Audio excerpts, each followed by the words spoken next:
Surais a signé, mais n'oubliez pas les procurations. Donc, en procuration, Marie-Fraise Soulieu à Iglesias Nathalie. Jean-Luc Delpech aura la procuration d'Arnaud. Thierry Roux au Jean Toussaint et Pierrot à Serge-Soubert.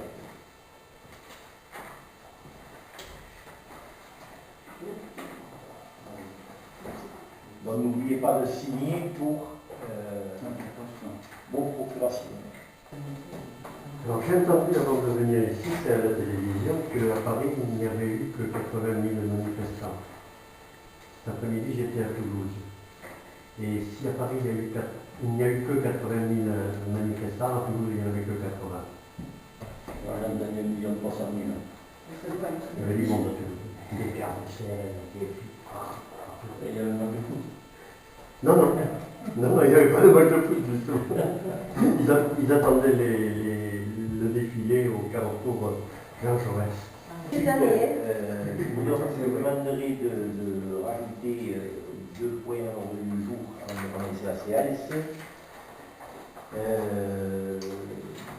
Disons que c'est pour éviter de refaire un conseil municipal, puisqu'on a reçu l'arrêté de la préfète concernant la fusion de la communauté et de la future intercommunalité, le périmètre. Donc ça devrait être délibéré en communauté de communes, tant qu'il le faire également au niveau de la commune, comme ça se sera fait. Il y a ensuite une décision modificative qui concerne en fait le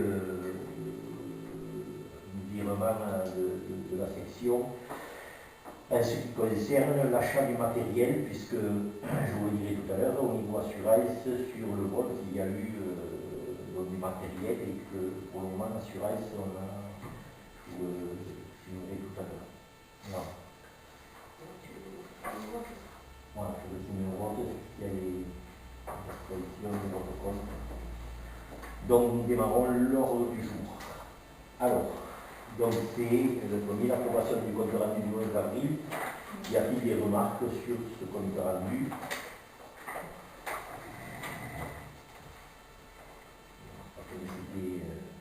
Vous avez l'ordre du jour qui était le compte administratif, le compte de gestion avec l'affectation des résultats et ce qui comprenait voilà, le budget punitif. Voilà. Donc je pense que le compte rendu retrace la réunion. Donc il n'y a plus des observations. Donc je me vote qui est contre, qui s'abstient, donc à l'unanimité. Donc, oui, suivant, c'est l'allocation de l'appartement au-dessus de la mairie. Vous savez qu'on avait l'appartement qu'occupait Jean-Luc Péris au-dessus de l'office du tourisme, était donc en stand-by, puisqu'on cherchait à le relouer avec une priorité sur un couple et des enfants. Voilà, bon, après, on a eu 2, 3 déboires des personnes qui devaient venir pour louer, soit financièrement qui ne passaient pas. Et donc, voilà, on a repoussé un petit peu. Aujourd'hui, on a trouvé un monsieur qui va venir avec sa petite fille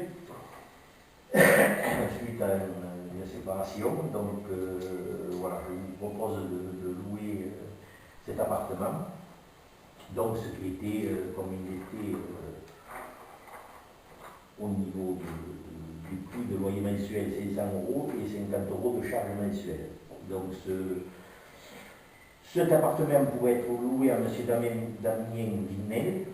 Donc, pour vous le situer, c'est l'infirmier qui est cadre au niveau de l'association Amol. Solamol, pardon. Voilà. Donc, il y avait une voie et bon, il était un peu dans l'embarras. Donc, nous, dans la mesure où il y a un gosse, c'était un gosse pérenne pour l'école, parce que bon, il aurait pu partir ailleurs. Et voilà, donc je vous propose de le louer à ce monsieur. Bon, bien sûr, avec toutes les. Chaque fois qu'on le loue, il y a quand même l'obligation de nous donner les ressources, obligations qui sont. Voilà, Voilà, donc il rentre dans le clou pour pouvoir louer cet appartement. Donc voilà, je vous le propose et je vous le mets donc aujourd'hui. Voilà, y a-t-il des questions, en sachant que donc, cet appartement avait été remis en état, en particulier au niveau des moquettes, on avait remis un coup de rafraîchissement au niveau des peintures, remis un évier à bout du jour parce qu'il y avait eu une fuite et bon, il était un peu quand même dégradé. Voilà, donc il était temps de le louer et donc voilà. Donc je vous propose de Échanger le communisme. échanger le communisme. Donc je vous le soumets. Voilà, qui est pour. Donc à l'unanimité et donc monsieur Vinel, dans la mesure où on a délibéré aujourd'hui, nous a demandé pour ne pas faire deux fois un déménagement s'il pouvait éventuellement, lorsqu'on aurait délibéré, porter deux affaires avant de le mettre en location, donc au 1er juillet. Donc voilà, je vous le soumets aussi. Je pense qu'il n'y a pas de problème qu'on puisse laisser s'étaler. Voilà, c'est quand même logique. Voilà. Voilà. Bonsoir. Donc ensuite, il y a le local de l'ancienne Tripostal également, qui est finalisé, donc qui est attribué, qui va être attribué, donc on avait débattu au niveau de la communauté de communes qui installerait ses bureaux, déjà jusqu'à fin décembre, puisque l'intercommunalité va perdurer jusqu'à fin décembre, et ensuite, très certainement, même si à la fusion, c'est plus que certain, il y aura des bureaux qui resteront dans les intercommunalités, des points d'ancrage, de façon à pouvoir que les gens n'aient pas à se déplacer à Saint-Giron, à Saint-Didier ou ailleurs. Donc ça, il va être rentré dans le patrimoine de tout ce qui est intercommunal, des 8 intercommunalités. Il fera partie d'un des bureaux et il sera très certainement pourvu. Et c'est plus que sûr. Voilà. Donc aujourd'hui, ce logement est pratiquement fini. Il nous reste une de bricole, rapprocher les extincteurs. Et ensuite un coup de peinture sur une ou deux fenêtres. Et voilà, tout est en ordre, sans problème. Voilà. Donc il est proposé, lorsqu'on en avait discuté avec, on en avait parlé nous aussi ici entre nous, c'était dans une location qui est sur un loyer de 450 € plus 50 € de charge mensuelle. Voilà. Donc on en avait parlé avec un bureau au niveau de la communauté de communes également. Et bon, il était OK pour dans la mesure où cette location est un appartement, un logement, une salle neuve. Voilà, remise au bout du jour et en accessibilité aussi, puisqu'on a à l'intérieur un WC pour personnes en mobilité réduite et l'accessibilité et voilà, que les bureaux sont à la charge de la communauté de communes, ça a été déjà avec la communauté de communes prévu pour eux. Et isolé, À compter du 1er juillet. Voilà. Et isolé aussi. Voilà, donc il y a communauté de communes vendredi également, et ça fera partie de la présentation aussi au conseil communautaire. Le point d'entrée sera d'autant plus effectif que les travaux pour l'atelier vont commencer. Donc il y aura un bureau, il y a un point atelier. Donc, ouais. On en parlera un peu après, on parlera déjà des intercommunalités, où on en reparlera tout à l'heure. Voilà, donc est-ce qu'il y a des questions? Est-ce qu'il y a... où je le soumets au vote? Non, je le soumets au vote. Y a-t-il des votes contre? Des abstentions? Ok, donc à l'unanimité.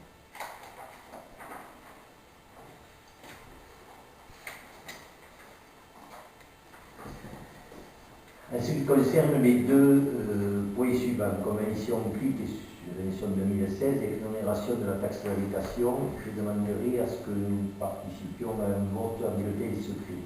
Voilà, parce que ce sont des votes quand même assez particuliers, et voilà, si vous n'y voyez pas l'inconvénient, je demanderai un vote à bulletin secret. Contre l'abstention. Par contre, je demanderai la parole pour ce qui concerne le clic et les deux Oui, non, mais on points. aura la parole, il n'y a pas de souci. Voilà, donc, lorsqu'on a fait, on s'est réunis, on a regardé un petit peu tout ce qui était donc cet ordre du jour sur le clic. Donc, qui cette année, au vu des soucis rencontrés par le clic, et en particulier des soucis financiers, l'an dernier, notre quote-part était de l'ordre de 90 euros par 80 euros par habitant. Il se trouve que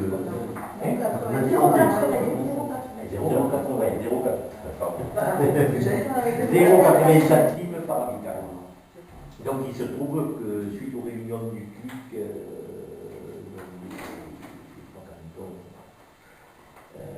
il est apparu un déficit, alors qui s'explique en partie puisque déjà l'année dernière on avait été obligé de combler par le fait que la MSA s'est désengagée. Quand le CLIC s'est constitué, c'était le conseil départemental qui rendait la caisse des CLIC, et il y a eu une participation de la MSA. Bon, sur la première année, ça n'avait pas été prévu, la MSA, et la MSA est venue se greffer. Donc il y a eu à un moment donné une somme assez conséquente qui a permis au CLIC d'évoluer, d'embaucher, et voilà. Sauf qu'à un moment donné, au bout de 2-3 ans, il me semble, la MSA s'est désengagée. Et le conseil départemental a continué à tenir ses engagements, mais avec aussi un frein, comme tout le monde, parce que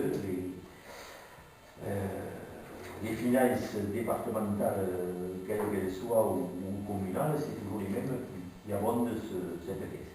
Il ne faut pas se faire d'illusions non plus. Donc voilà. Et aujourd'hui, le CLIC, pour assurer son fonctionnement, est déficitaire et nécessiteux d'augmenter la quote-part par habitant, par commune. Donc, voilà. Et aujourd'hui, pour pérenniser le CLIC sur l'année 2016, en sachant que le CLIC, dès la fin de l'année, sera intégré dans l'intercommunalité, dans la grosse intercommunalité. Voilà. Aujourd'hui, pour permettre au CLIC de fonctionner jusqu'à la fin de l'année, il est nécessaire que les communes s'acquittent d'une subvention qui sera de l'ordre de 1,90 €. Qui représente à peu près pour la commune autour de 1200 €. Voilà. Donc, se pose la question de savoir ce qu'on doit faire. Ça, ce sera chacun qui le choisira.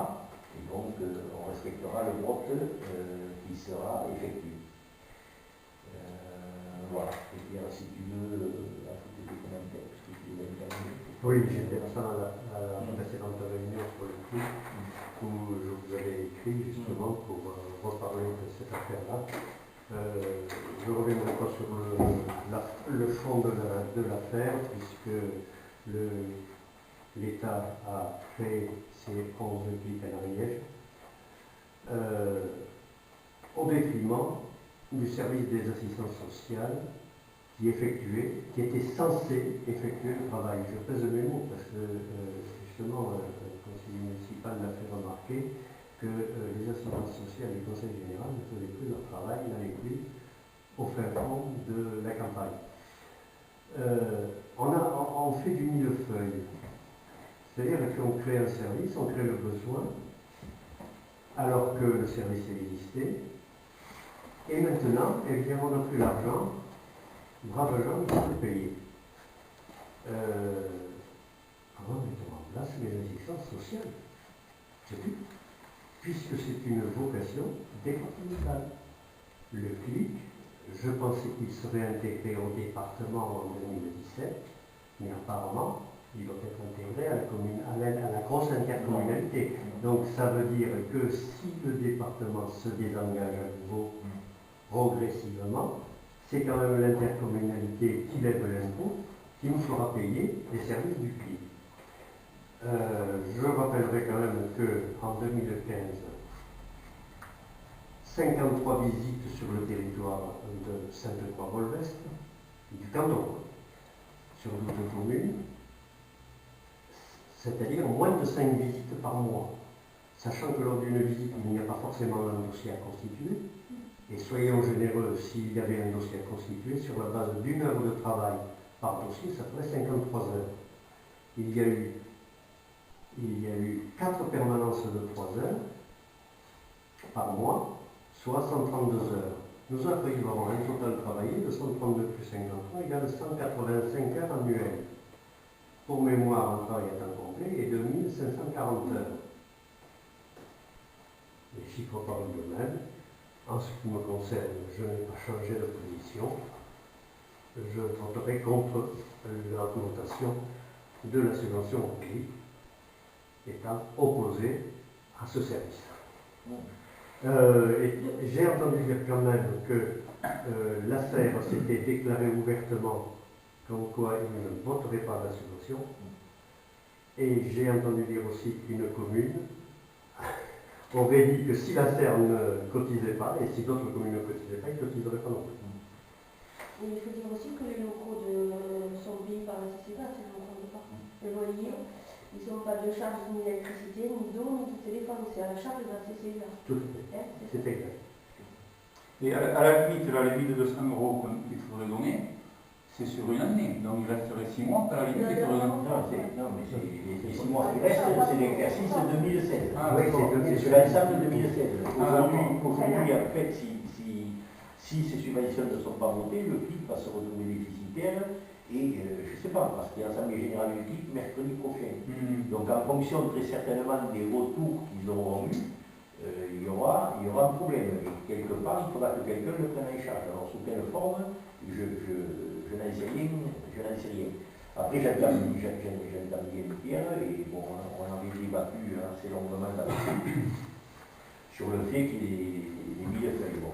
Aujourd'hui, ce qui est l'autre côté qu'il faut regarder, c'est-à-dire que les dossiers qui sont en cours, si à un moment donné on est obligé bon, je crois que quand même les présidents de COUM, des 3 cantons, ça ils sont quand même rendus compte qu'ils ont essayé de voir où c'est qu'ils pouvaient un petit peu économiser, sauf qu'ils sont pris dans un certain engrenage. C'est-à-dire qu'à un moment donné, il y a eu une manne financière qui était quand même assez importante, qui permettait d'embaucher. Et bon, aujourd'hui, lorsqu'on parle d'emploi, c'est très difficile de supprimer des emplois, surtout dans ce cadre-là. Après, je pense que le CLIC, s'il est repris par l'intercommunalité, il y aura certainement, et j'ose espérer, et je pense que même c'est une volonté des intercommunalités, qu'il y aura un peu d'écrémage, disons que il y aura une réorganisation, ça veut dire que les filles qui sont au CLIC, peut-être ne seront pas temps plein au CLIC, seront un demi-poste au CLIC et seront réaffectés dans une autre voilà, puisque tout on en parlera tout à l'heure, c'est tout le personnel intercommunal qui va être regroupé, c'est-à-dire entre les syndicats et tout, je crois que ça fait de l'ordre de 300 et quelques personnes qui vont être refondues sur la grosse intercommunalité. Et donc il y a une réflexion aussi pour réaménager tous ces temps de travail et surtout rééquilibrer les salaires qui sont, parce qu'il y a différents salaires qui sont fonction de primes, fonction de grades, et tout ça, ça va être mis en musique sur l'année 2017. Voilà. Donc moi je vous laisse libre choix de vos votes, c'est pour ça que je souhaite que ce soit un vote qui soit en tout cas secret. Si je ne me suis pas trompée, la subvention, le page est de 137,7. Oui, oui, oui, oui, oui. Et c'est pas compliqué à calculer. Non, non, ça fait plus que doubler. 0,80, 90, ça fait presque 120%. 137. 137, alors tu vois. Voilà, donc voilà. Moi, si vous avez d'autres questions, je suis prêt à y répondre ou essayer d'y répondre du moins. Et ensuite, nous allons passer au vote parce que voilà, il convient de voter. 1, 2, 3, 4, 5, 6, 7, 8, 9, 10, 11, 12, 13, 14, 15.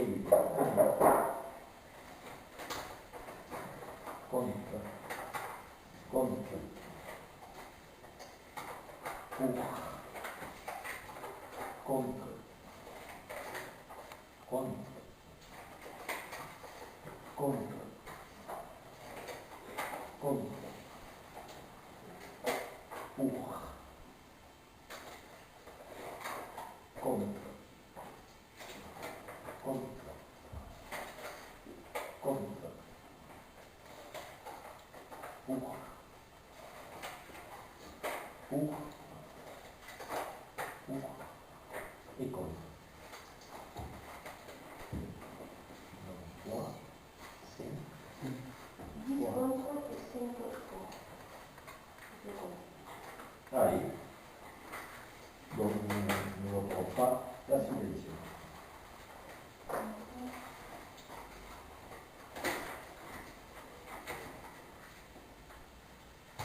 Ok. 10 contre et 5 pour. Et ce sera le vote qui... Alors c'est oui ou non? Voilà. Alors j'ai mis les papiers, vous direz voter individuellement, j'ai mis les papiers sur la table là-bas.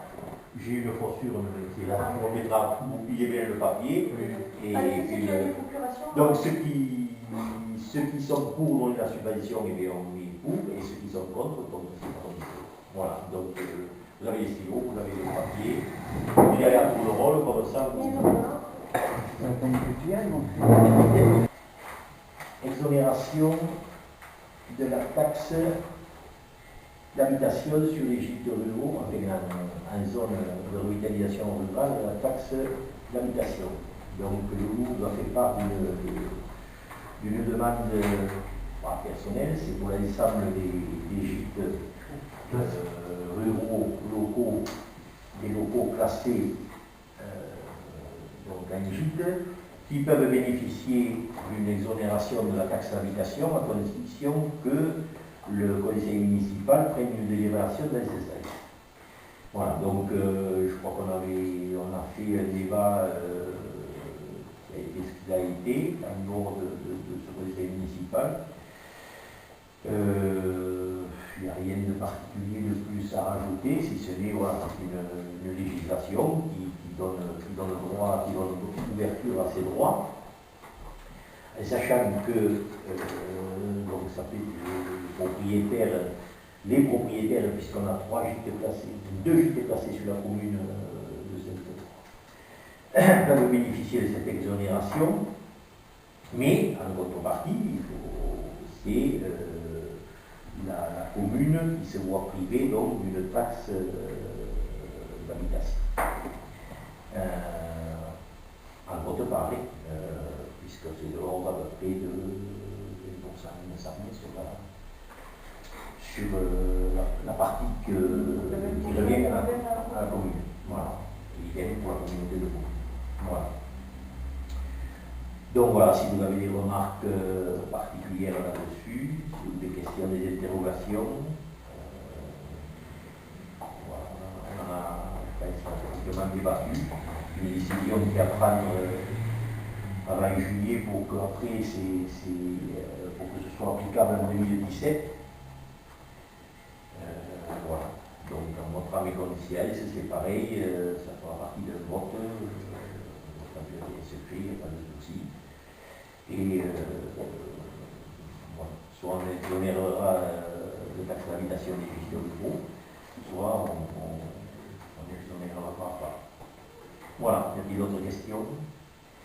Oui, je voudrais dire que dans beaucoup de communes, notamment touristiques, pour inciter justement à provoquer le tourisme et à essayer de faire venir de la population, les communes sont favorables souvent à ces exonérations qui de toute façon sont limitées dans le pourcentage, comme tu viens de le dire, elles sont limitées dans le temps aussi. On peut revenir sur la décision ultérieurement ou renouveler ultérieurement. Il faut savoir aussi qu'on n'est pas assujetti, les touristes ne sont pas assujettis à la taxe locale actuellement. Ce que les communes touristiques, par contre, votent. C'est-à-dire que lorsqu'on va dans même un hôtel, on a une taxe de séjour qu'on pourrait voter. Voilà. Alors, compte tenu du faible nombre de gîtes classés, puisque seuls les gîtes classés y ont droit, moi je serais favorable pour qu'on le vote. Voilà. C'est tout ce que j'ai dit. Oui, je te reprends sur la taxe de séjour. Et puisqu'on participe aux réunions de fusion, sur la gouvernance, moi un peu plus sur les finances, donc ça a été évoqué parce qu'il y a beaucoup de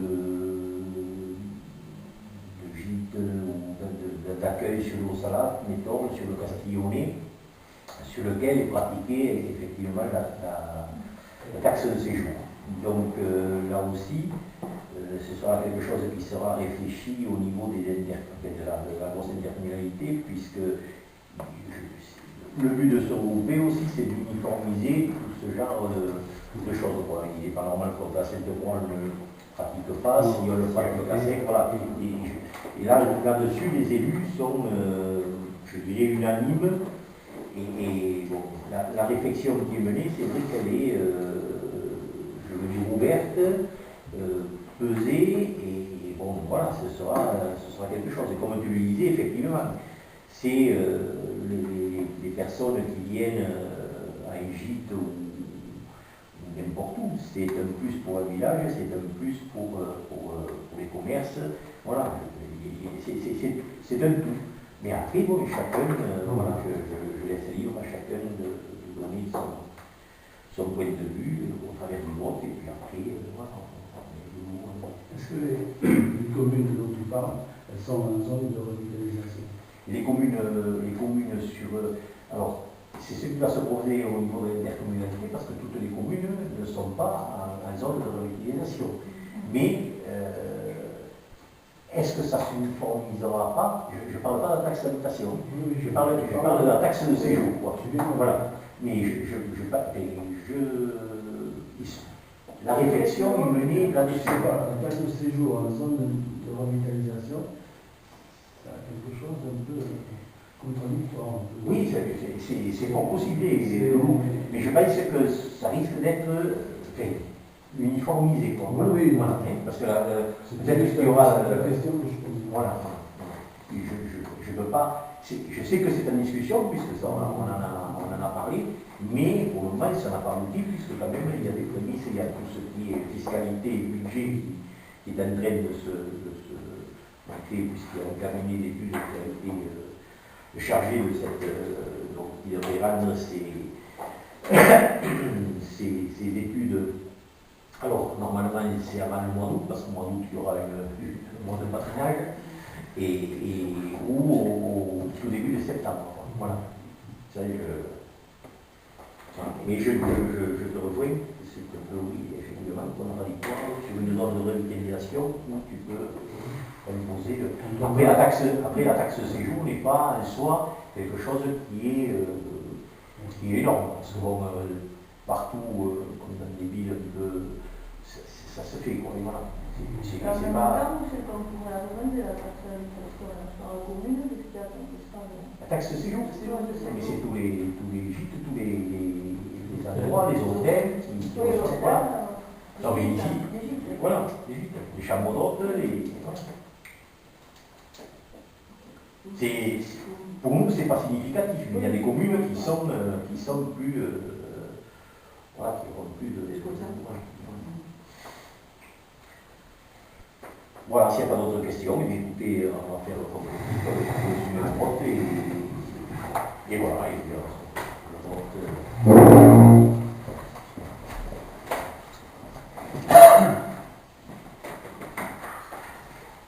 donc c'est pour la suppression ou contre, c'est pareil.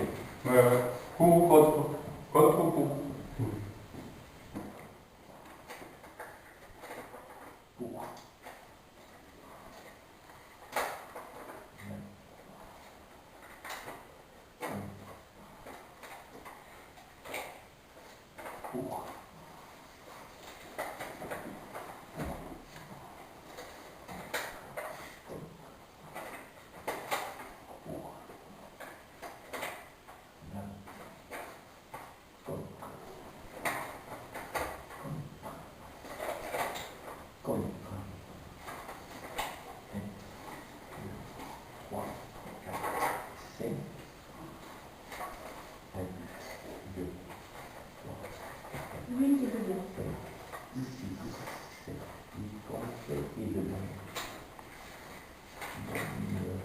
Pratiqueront pas l'exonération de la taxe d'habitation. L'adhésion à passeport. Donc chaque année, vous savez que en ce qui concerne le maître nageur pour le lac, on fait appel à l'association de passeport qui nous gère la recherche du maître nageur avec tous les services qui vont avec, à savoir s'il a les diplômes requis pour exercer au niveau du lac, et ensuite établir la feuille de paye et toutes les formalités qui sont à faire. Donc ils sont spécialistes dans ce domaine et il y a encore jusqu'à fois, on a discuté avec des personnes qui font aussi appel à passeport parce que c'est sérieux, c'est la compétence et puis surtout ils arrivent à dépanner si jamais on a un souci avec un maître nageur qui peut pour X raisons ne pas venir, ils arrivent toujours à trouver quelque chose parce qu'ils ont en principe quelqu'un sous la main. Voilà. Donc c'est la délibération pour m'autoriser à adhérer à l'association de passeport, soit une cotisation annuelle de 30 €, et donc en même temps de signer cette adhésion avec les contrats de mise à disposition et notre convention de promotion de l'emploi. Voilà, donc je crois qu'il n'y a pas de problème à ce qu'on adhère à cette association, sachant qu'on a déjà 2-3 maîtres nageurs qui avaient appelé individuellement et donc on leur a dit de s'adresser directement dans l'association. A priori, on aurait un maître nageur qui a rappelé, qui a été retenu par l'association Passeport, donc il devrait peut-être venir faire un saut à Sainte-Croix, ils doivent nous appeler. Et il est de Varier, donc pas trop loin. Voilà, donc voilà, normalement. C'est pas le 3 juillet. On ouvrirait donc du 2 juillet au 26 août. 2 juillet et ensuite le 26 août, vous savez, on ferme toujours avant la fête parce que c'est toujours compliqué, on ne sait jamais avec les abus d'alcool qui peuvent être à ce moment-là plutôt dangereux. Voilà, donc il n'y a plus d'inconvénients à ce qu'on avait à l'association de passeport. Voilà, donc qui vote contre, qui s'abstient, donc voilà. C'est l'adhésion.